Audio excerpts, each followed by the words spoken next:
Lah kok tamu sing mboten direken mung ngeten. Ana minal habaib. Kok kowe gak ngurmati aku? Langsung dihasil buka. Buka kali jauh ngeten. Asyarat minal adab. Wa man laisa lahu adab wajib alaihi santap. Minggir. Kini lagi kepi. Kiai Rodin Anda. Kini lagi. Imam Ja'far Shadiq kakeknya siapa? Kakeknya antum atau kakeknya ana? Marhabain. Muhammad Ahmad jaddak atau jaddi. Muhammad kakek ente atau kakek ana? Muhammad kakeknya engkau atau kakeknya saya? Karena di dalam tubuh kami mengalir darah suci kakek kami Rasulullah. Asyarat minal adab. Wa man laisa lahu adab wajib alaihi santap. Minggir. Wonten ing tunggalipun dinten panjenenganipun Khadijah Zuli sowan almarhum Kiai Haji sareng-sareng kalian tiyang ingkang asmanipun Kiai Munzir Bahri utawi Gus Ib Gus Munzir saking Mangunsari Nganjuk.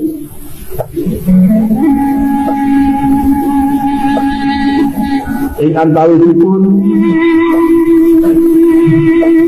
Khadijah Zuli tangon ngaten sedaya menika sampun almarhum. Ajarannya Ahlul Bait, ajarannya turunan Nabi, ajarannya habaib ikuti, sehingga siapapun yang tidak sesuai dengan ajaran walaupun termasuk nasabnya sama gak usah diikuti. Yang dimaksud adalah Al-Quran, ajaran Al-Quran dan ajaran daripada para habaib itu yang Anda ikuti, tidak akan sesat, dijamin oleh Nabi lama-lamanya. Dan Anda nggak bisa akan misah-misah ini Al-Quran dan ajaran habaib, nggak akan bisa. Kata Nabi, dua-duanya tidak akan berpisah sampai ketemu aku ada di mahsyar, sampai aku ketemu aku ada di telaga Kautsar. Karena itu jangan sekali-kali Anda akan memisahkan Al-Quran dengan ajaran habaib, akan sia-sia, karena Nabi sudah menas tidak akan berpisah sampai ketemu ada di telaga Kautsar Nabi sallallahu alaihi wasallam. Dan ini harus disampaikan kepada kaum muslimin. Kenapa? Ajaran banyak kadang-kadang penyelewengan. Ini semuanya sudah memang satu hal yang pasti terjadi karena sudah mau'ud, sudah dijanjikan oleh Nabi. Cuma kita harus berusaha menyelamatkan diri dan menyelamatkan orang lain. Karena itu wajib untuk disampaikan. Kalau kan makruh itu kalau ditinggalkan mendapatkan pahala. Kalau tidak ditinggalkan tidak, kalau dilakukan mendapat dosa. Kan begitu ya.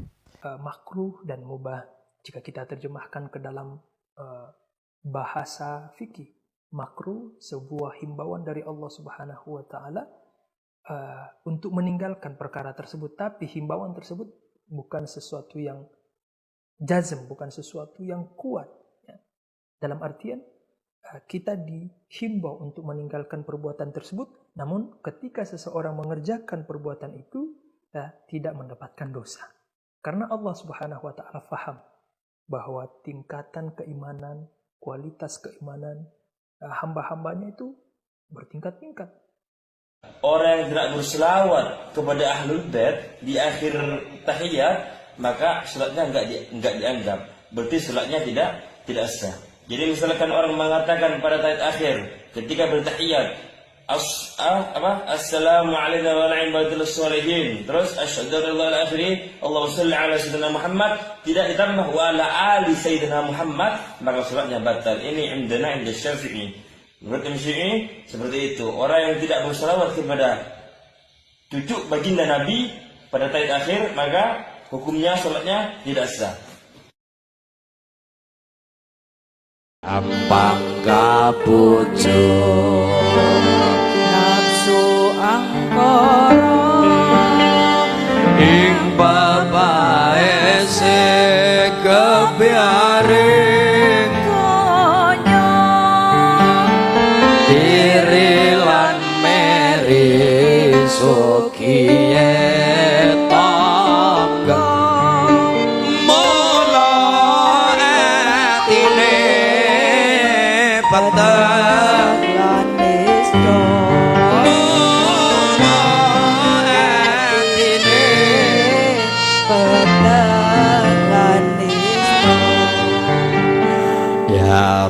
Rasulullah.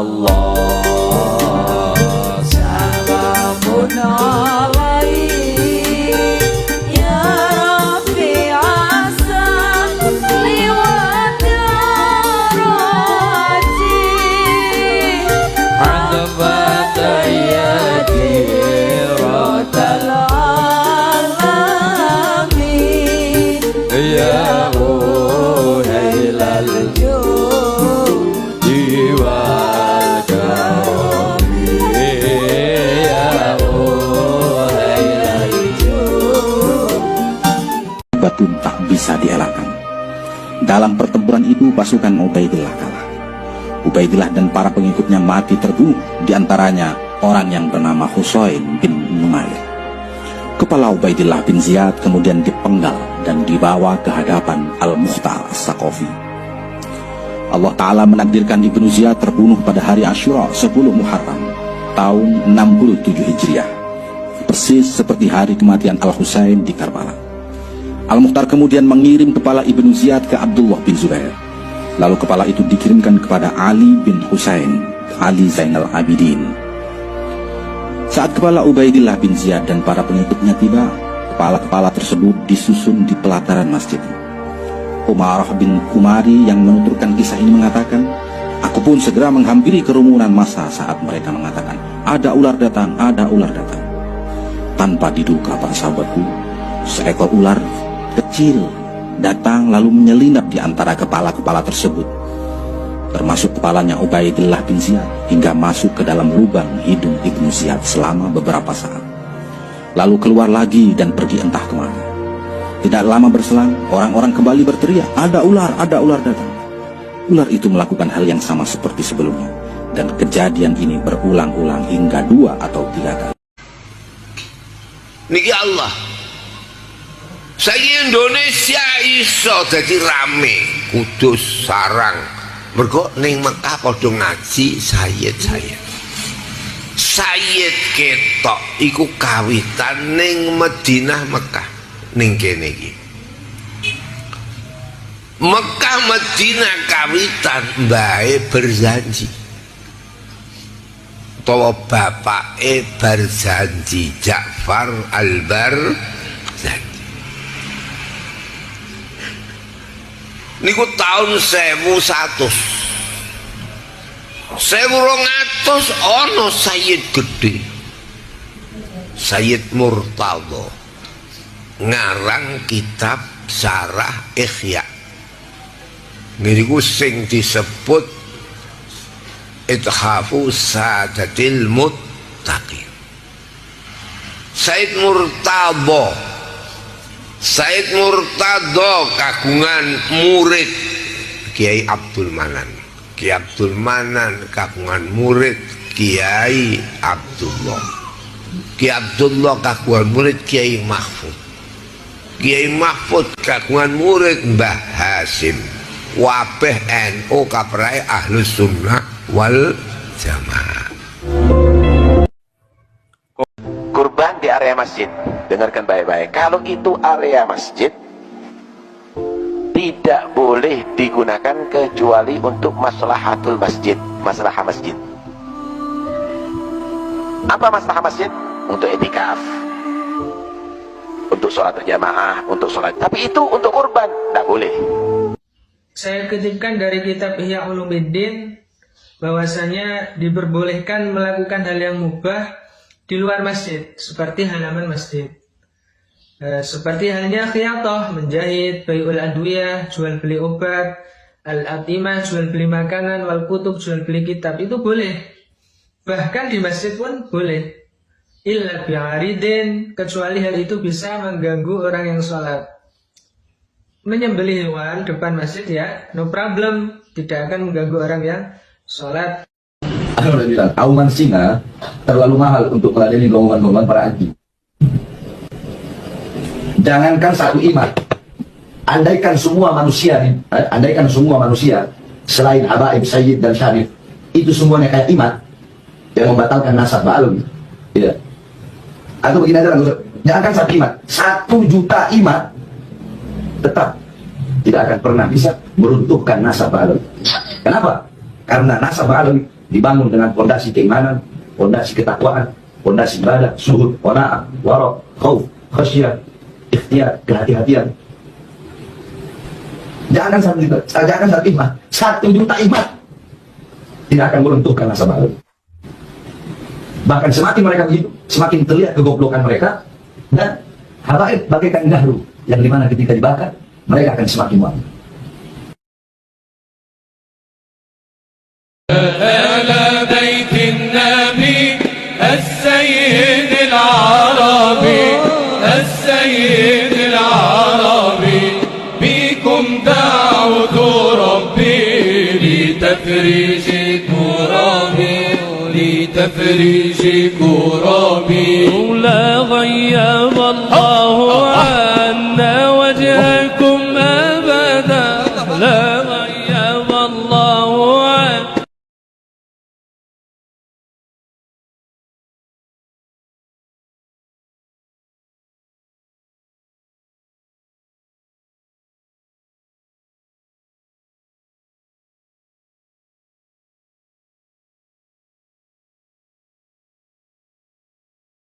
Orang yang sudah tidak percaya sama habaib itu kafir hukumnya. Biar tahu kamu, yang tidak percaya kepada habaib, ya kafir hukumnya. Walaupun itu seperti itu, kita tidak menyebabkan kita bangga menjadi habib, tidak. Kamu cinta kepada habib, bukan habib tambah bangga. Kamu menghinakan habib, habib tidak kerdil, tidak hina. Kenapa? Bila mana kamu mencintai habib, karena kamu adalah mulia. Karena memuliakan orang mulia. Menghinakan habib, orang hina. Tidak percaya sama habib, bukan manusia. Terus yang kedua, bagi yang masih mukibin, muga-muga dan sadiar. Karena saya juga termasuk menyadarkan di Semarang sulit. Jenengan jeli, para habib itu nggak punya santri. Mereka rata-rata itu menerima santri yang sudah jadi, yang siap manggung. Gini apa betul? Tapi mengapa ketika mereka sudah kenal Habib, cintanya pada Habib kadang melebihi cintanya pada Kiai NU? Ini kan tidak fair ini. Lurus sama betul? Mereka itu tinggal nompo jadi garek manggung. Lah yang didik dari Abatasa, Muhtada, Khobar, Amsilato, Tasrifiyah dan lain-lain itu sopo sing didik? Habib atau Kiai NU? Lah kok rasa sadar-sadar? Nah terus untuk banser, kalau untuk apa ini sing laskar wis rasa untuk banser ini kudu sadar di pengajian-pengajian yang diikuti oleh yang diisi oleh Habib, ngopo banser tekone kok 100 kadang lebih, tapi kalau yang isi dari Kiai Berubim sing teko kok 2, 3.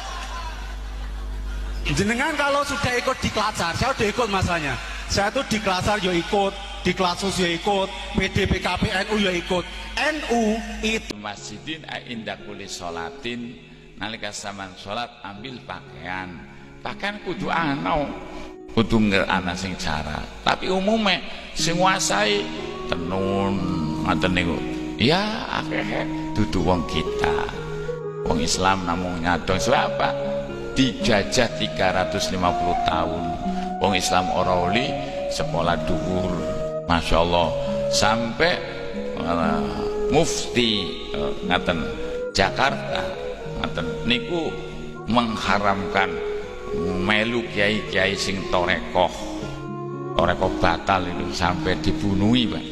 Zaman niku mufti Jakarta niku muftine wong Belanda Pak. Ngaten niku sejarah oleh jukut sing Yaman. Ngaten aku Habib. Fatwane kados ngaten bahwa kiai-kiai toreko di Jawa itu hasud kepada para habaib, maka perlu ada di penjara, ada yang dibunuh. Niki Pak ngaten. Nah niki sudah terungkap. Mulai saat ini kan lagi ruwet bayantan Tunan Wali Songo kartunan Habib. Soalnya habaib ini pada ngecek kalau kiai-kiai Tunan Wali Songo ini cari langkah Wali Songo bisa nih Islam maju kena Habib. Jadi siapa Habib orang pada bisa ngaji.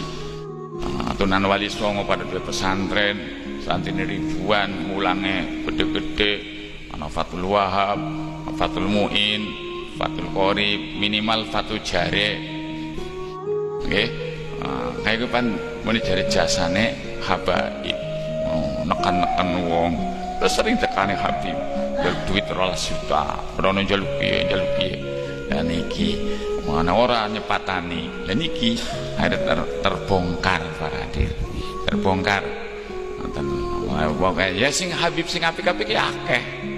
Ngoten sing blatung ya poret. Ya mending barang anak kasus saya ora pating klantung Habib tekaning nyong. Fa ina sana kelakuan. Jadi niku termasuk fardhu kifayah. Pertanian, tenang apa? Tenun. Terus siasat. Politik niku fardhu kifayah. Lha yang politik kalah karo Cina. Indonesia dikuasai Cina. Minimal niku ideologine. Ngaten komunis. Jadi ki para hadir. Maka perjuangan wong Islam lek kalah ya ora apa-apa. Sing penting kita menjadi penegak keamanan. Ngaten balik hijamah.